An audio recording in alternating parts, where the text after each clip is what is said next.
eventing in Oklahoma City, but the other day I saw you building like a Subaru or something. Yeah. Right the now, hell? I purchased a 2014 Subaru WRX, and I come from a motorsports racing family, so I raced motorcycles growing up, and I bought this car with the full intentions on building a race car. So I struck a deal with Cobb Tuning, getting a lot of good support from them to start building this car, and in my downtime, you'll probably find me out on the track. So it's just another little hobby I'm picking up in my downtime. How long does it take to do that, to build a car like that? It definitely takes time, but more than anything, it takes funds. You know what I mean? It takes a lot of funds, a lot of effort. I'm not the best mechanic out there. Thankfully, I got my friend Philip helping me out. So, it takes time, but more than anything, it takes money. Is that your escape kind of from the fight game? Kind of. I don't ever really need to escape the fight game. I love my job. I love what I do. Very fortunate to get up and do what I love every day. But I'm just a guy. I got a lot of different hobbies, like to snowboard, skateboard, race cars, this, that. Grow beards. Yeah, grow beards and throw axes and do all sorts of crazy stuff. So it's just another hobby that I wanted to pick up. Talk about the fight in Oklahoma City. It's a big chance for you. Yeah, big opportunity. I'm very thankful that the UFC had the faith in me to put me back in the main event slot after I had to pull out of the Tony Ferguson fight. So I'm just really happy to be here. Very blessed. I think it shows that the company they do have faith in me and putting me back in as a main event. And I got a very worthy adversary ahead of me, and I'm looking forward to competing on June 25th. And a lot of fighters seem to be kind of frustrated right now with the company, but it seems like you're the other way right now with them. Don't bite the hand that feeds you. There's always things everybody can do better. There's things we can do better as fighters. There's things the company can do better, obviously. I don't have to point them out, but all in all, I'm happy to be where I am. I wouldn't want to be anywhere else. I wouldn't want to be competing in any other promotion. This is where I belong, and things always get better. You know what I mean? They get better with time, and I'm happy. So I have nothing to complain about. With Khabib and Ferguson falling through, do you think that an interim belt should still be introduced in lightweight? No, I think they should just boot. I mean, if Conor's going to take all this time to focus on boxing and stuff, let's just get him out. I mean, let's get the division moving. There's a lot of good contenders coming up, a lot of good opportunities that we should be able to take advantage of. And Conor's a hell of a fighter. I'm not knacking his skills, but I'm knacking his inactivity because we have to pay the price for it. So you got guys like Tony who hasn't fought yet, and he's on a 10-fight win streak or something like that. He should be fighting for the title, not the interim title.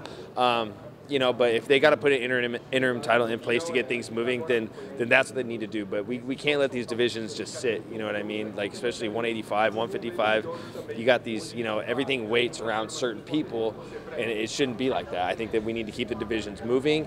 And but this is a business. They have to do what's best for the business and what's best for the company. So I just hope that when my time comes and I fight for the title, that I'm not dealing with the same thing that some of these other #1 contenders are. Do you think he should be stripped altogether?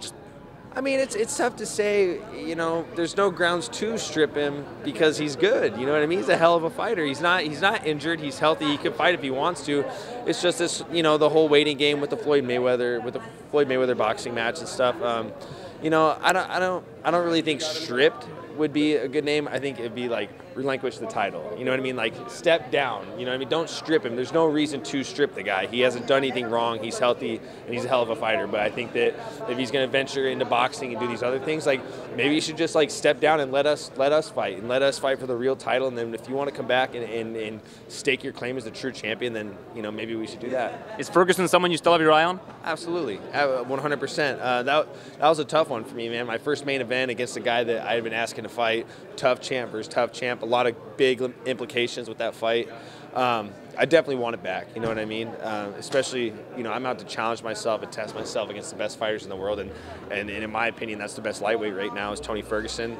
And that's the guy for me to beat. That's the guy I need to compete against. And, sooner or later, we're destined to lock horns. So it'll happen. Do you feel like 155 has the most parity? If you look at where you're ranked, where Kevin Lee's ranked, I mean, you guys could both compete for the title, and it would be a competitive fight if either of you were to fight Conor, so to speak. Yeah. Do you think that that's a good thing about lightweight? There's no cupcake fights? Yeah, that's the thing I love about the most. It's the deepest division in the UFC. I mean, look at the top 15. It's just stacked. I mean, any single one of these guys in the top, there's even guys that aren't ranked. Look at James Vick, he's 6'1", you know what I mean? He's 6-1 in the UFC, and he's not even ranked, you know what I mean? So that's what I love about this weight class. It's very competitive. There's a lot of good fights out there.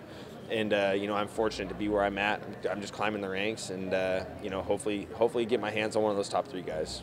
What's the inspiration behind your haircut, the mullet, your beard, and everything? What's this look all about? Well, God blessed me with the ability to grow a beard because not a lot of people can, so I like to take advantage of that. I can't.